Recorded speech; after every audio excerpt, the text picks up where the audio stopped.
ሰላም የኢትዮ ኤዱኬሽን አካዳሚ ተማሪዎች እና የኔን ቻናል የምትከታተሉ ሁሉ እንኳን በደህና መጣችሁ። ዛሬ ደግሞ አራት ለጥናታችሁ የሚረዳውን ሚክሮችን እና ወይም መሪዎችን እነግራችኋለሁ ማለት ነው። ይሄንን አራት ነገሮች ከተከተላችሁት በጣም ስማርት ተማሪዎች መሆን ትችላላችሁ ማለት ነው። ጎበዝ ተማሪ መሆን ትችላላችሁ ማለት ነው። አራት ነገሮችን ይሄንን ካደረጋችሁ ማለት ነው በህይወታችሁ ማለት ነው።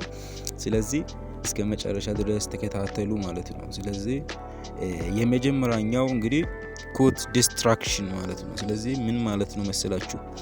ኮት ስንል እንግዲህ ማቋረጥ ወይም የራሳችሁ ማንሳት ማለት ነው። ስለዚህ ዲስትራክሽን ማለት ትኩረታችን የሚወስደው የትኛውም ነገሮች ነው ማለት ነው።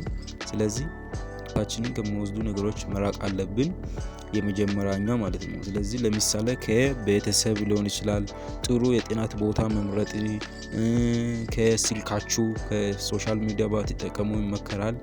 እንደዚህ አድርጋችሁ ጎበዝ ተማሪ መሆን ትችላላችሁ ማለት ነው።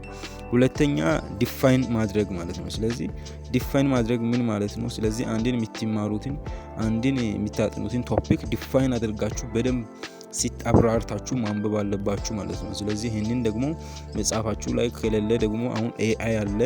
በጣም ዘመኑ የኤአይ ስለሆነ ቻትጂፒቲ ጀሚናይ ተጠቅማችሁ ዲፋይን ማድረግ አለባችሁ ማለት ነው። ስለዚህ ዲፋይን ስታደርጉ በጣም ይጠቅማችኋል ማለት ነው። ለጥናታችሁ እንዳትረሱ ያደርጋችኋል። ለቀጣይ ደረጃም እንድትዘጋጁ ያደርጋችኋል ማለት ነው። ሶስተኛ እንግዲህ ከቀላሉ መጀመር።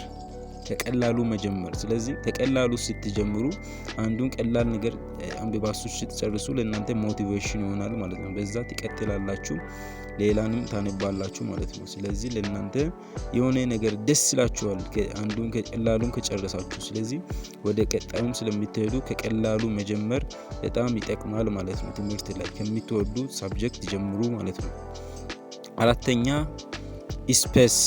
ስለዚህ ሰሌክት ስፔስ ነው ማለት ነው። አራተኛ ላይ ያስቀመጥኩት ምን ማለት ነው? ቦታ መምረጥ። ስለዚህ ቦታ ቅድም እንዳልኩት ኩት ዲስትራክሽን ብያለሁ። ስለዚህ ትኩረታችሁን ከማይወስዱ ቦታዎች፣ ስለዚህ በጣም ትምህርት ላይ ብቻ ፎከስ በሚታረጉበት ቦታ ላይ የጥናት ቦታችን ቢታረጉ ይመከራል ማለት ነው። ስለዚህ አንድ ነገር ምክር ደግሞ የሚሰጠው በዚህ አጋጣሚ ሁሉ ጊዜ በተደጋጋሚ ቦታ ላይ ቢታነቡ ይመከራል ማለት ነው። እና ስለዚህ እዛ ልማድ ሆኖ ስለሚቀራችሁ ሁሉ ጊዜ እየሄዳችሁ እዛ ቦታ ላይ ለጥናት ትሄዳላችሁ ማለት ነው። ስለዚህ አንድ አይነት ጥሩ ቦታ መርጣችሁ ብታስተካክሉት ይመከራል ማለት ነው። ስለዚህ ይህንን ቻናል ሰብስክራይብ፣ ላይክ አድርጉ።